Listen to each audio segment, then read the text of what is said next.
Nire izena Eneko Aizpurua da. Zenbait liburu argitaratu ditut, orain arte batez ere novela beltzekoak, eta lanbidez itzultzailea naiz. Idazten hasi nintzen, badira ja hainbat urte, idazten hasi nintzenetik eta nire kontura baina argitaratzen esango genuke lehenengo liburua 2011an izan zela, Errauts novela beltza, Erein argitaletxearekin, eta handik aurrera beste zenbait liburu etorri dira. Nik betidanik gogoko izan dut novela beltzari dagokionez, betidanik gogoko izan ditut eleberri beltzak, eta horiek adibidez Igela argitaletxeak atera izan ditut itzulpenak, oso gogoko izan ditut, eta inguruan inspirazio iturri gisanik esango nuke inguruan bizi ditugun kontuak eta beti saiatu izan naiz nire nobeletan inguruko kontua jasotzen eta hori da pixka bat nire inspirazio iturri.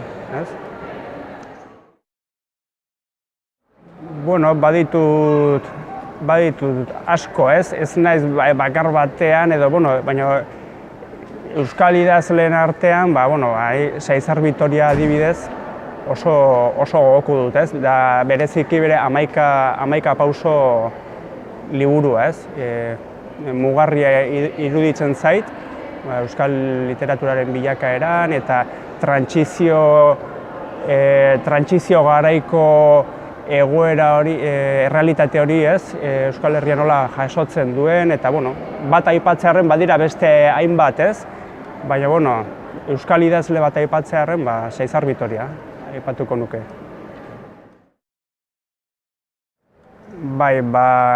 Lehenengo lanak novela beltzekoak izan dira, 2011an Errauts novela beltza argitaratu nuen, gero 2013an Herensuge Gorriaren urtea, eta 2016an Lehertu da festa.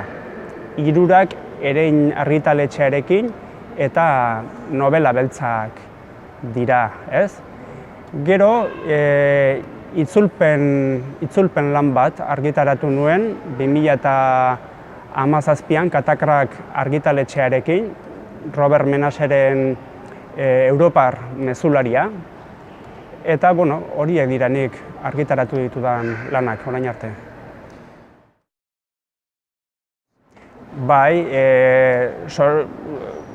Sortu zenetik, Hilbeltza abian jarri zenetik, han izan naiz, urte gehienetan parte hartu izan dut bertan, da aukera egokia izaten da, kideekin elkartzeko eta sortzen diren novela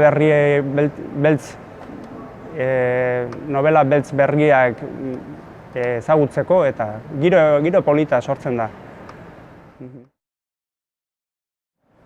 Agian esango nuke dela bitarteko bat inguratzen gaituen errealitate hori ulertzeko, Niretzat idazkuntza azken batean hori da, inguruan dugun errealitate hori eta gure izaera hori ulertzeko tresna edo bitarteko bat. Beti pentsatu izan du niri gustatuko litzaidakeena da irakurtzen atsegin ditudan liburuak idazteko eta idazlei irakurlei irakurtzeko aukera eskaintzea, Eta hori da pixka bat,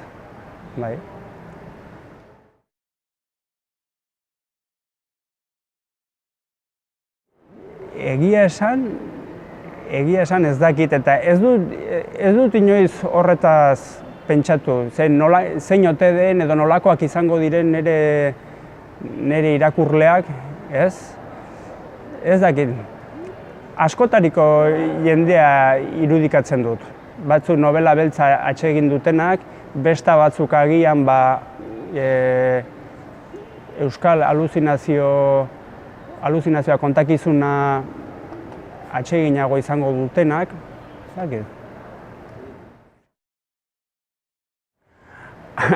aldudanean eta aldudan tokietan, ez? Idazten du, ez daukat ordu finkorik, ez eta leku finkorik ere, zeren tarte bat baldin badaukat, baliatzen dut, ez? Tarte hori. Gehien kostatzen zaidana da nik uste buruan dudan ideia hori paperean idaztea, ez? Askotan gezurra badirudi ere ez da hain erraza, ez? Zuk buruan irudikatua duzun ideia edo esaldi hori nola gauzatu, ez? Paperean. Beti zure nahitik urruntzen den kontua da, ez? Hori agian pentsatzen du beste idazle askori ere gertatuko zaiola, ez? Hori da. Nire lan baten hasen niretzat inspirazio iturri izan daiteke egunkarian irakurri dudan berri bat, esaldi bat, edo entzun dudan abesti bat. Askotan ez da gauza desberdinak, ez? Izan daitezke. Edo irakurketa batek iradoki didan ideia bat, edo bai. Hasieran nuen helburu horretara hurbildu naizela jakitea, ez? Edo askotan, ez da, aldatzen da, batzuetan oso eroso sentitzen naiz, idazketa prozesuetan, besta batzuetan ez hainbeste. Orduan, aldatzen da, ez? Ez da beti berdin nire kasuan. Baina, lortzen dudanean, ez? Asetasun sentimendu hori izatea, hori da niretzat plazerik handiena, ez? Idazketak ematen didana. Bueno, nik esango nuke, bai, esaterako orain, adibidez, euskal aluzinazio bat kontakizunaren oinarri diren gai batzuk oso presente daude, ez? Nire idazkuntzan. Esaterako, nazioa eta nazionalismoaren presentzia, Europa, nik uste behin eta berriz errepikatzen diren kontuak direla, ez horiek bakarri, ez? Baina badute garrantzi bat, ez? Eta nik uste dut euskal aluzinazio bat kontakizunean hori agertzen dela, ez? Eta badago baita ere kezka bat, azken aldian ikusten ari garen hainbat kontuena, ez? Badirudi gizarte honetan, ustez hainbesteko askatasuna omen dugun gizarte honetan, ez? Badirudi kontu askotan atzerantz goatzela, ez? Eta horrek kezkatzen nau, eta agian hori ere agertzen da euskal aluzinazio bat kontakizunean, bai. Bai, badago kezka hori, ez? Nik uste dut, azken aldian, sorgin eiza berriro zoritxarrez boladan dago, ez? Bazter guztietan eta orduan, kontakizun honen bidez, irudikatu nahi izan dut, ez? Jendaurreko epaiketa bat, ez? Eta hor, jendaurreko fede auto horretan, biluztu edo epaitzen dira, ez? Ideiak, ez? Eta iruditzen zait, gure gizartean gaur egun hori gertatzen ari dela, ez? Halako badirudi eta sare sozialetan eta komunikabideetan eta badagoela halako jendaurreko fede auto edo epaiketa erraldoi bat, ez? Eta hori irudikatu nahi izan dut kontakizunean. Bai, nik uste dut gaur egun aluzinazio moduko bat, ez? Bizitzen ari garela, ez? Postegia, gero sare sozialek iradokitzen diguten fikziozko errealitate hori, ez? Esna gaude, baina aldi berean irudiluke aluzinazio bat bizitzen ari garela, ez? Horregatik, jendaurreko epaiketa edo fede auto horren bidez, ez? Irudiztatzen dut edo erakutsi nahi dut, ez? Pixka bat, zer nolako bilakaera bizitzen ari garen, ez? Kontakizuneko pertsonaiak aluzinazio bat dauka, ez? Eta hor agertuko dira jendaurreko konstituzio plazako jendaurreko epaiketa horretan, ez bakarrik orainaldia, baizik eta iragana, ez? Iragana agertuko zaigu orainaldiarekin nahastua, ez? Azkenean, joi sekzioen bezala, ez?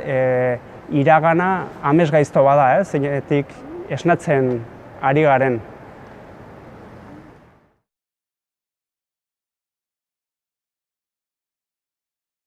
Bai, hau beste hitzak programa, hizkuntza gutxituetako literaturen arteko truke programa bada. Orduan, euskal idazleek aukera dute atzerrian egonaldiak egiteko, eta horri esker egonaldi horietako batean sorturiko kontakizuna da, ez?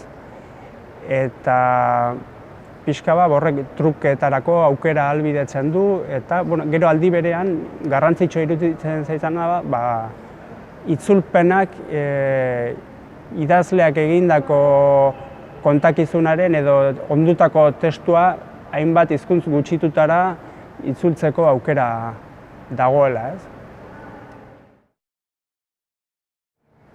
Irakurtzea niretzat behintzat lehenik eta behin gozamena da. Oso niretzat irakurketaren ezaugarri garrantzitsuena hori da gozatzea, ez? Irakurtzen ari zarenean gozatu egiten duzu eta nire kasuan behintzat bidaiatzeko, zauden tokitik mugitu gabe bidaiatzeko aukera ematen dizu, ez? Hainbat errealitate eta hainbat mundutara, ez? Orduan irakurketa hori da niretzat.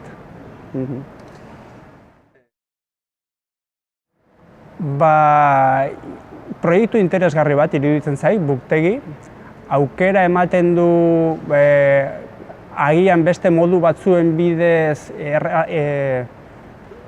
erraza izango ez litzateken jende eta toki batzuetara iristeko, eta orduan proposamena egin zidaten, eta ni oso prest agertu naiz, oso proiektu interesgarria iruditzen zait, ez? Azkenean, euskal literatura behar duena zabalpen hori da, ez?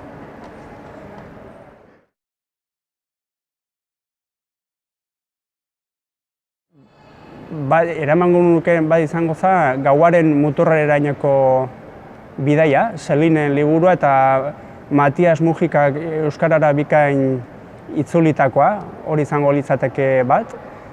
Saizar Bitoriaren 11 pauso ere eramango nuke, eta beste ere bat aipatzekotan, bidaia luzea egingo banu, Joycen Ulises eramango nuke, ez? Euskarara Xabier Rolarrak bikain itzulia hori ere, ez? Nik uste liburu 3 horiekin izango nukela denboraldi baterako.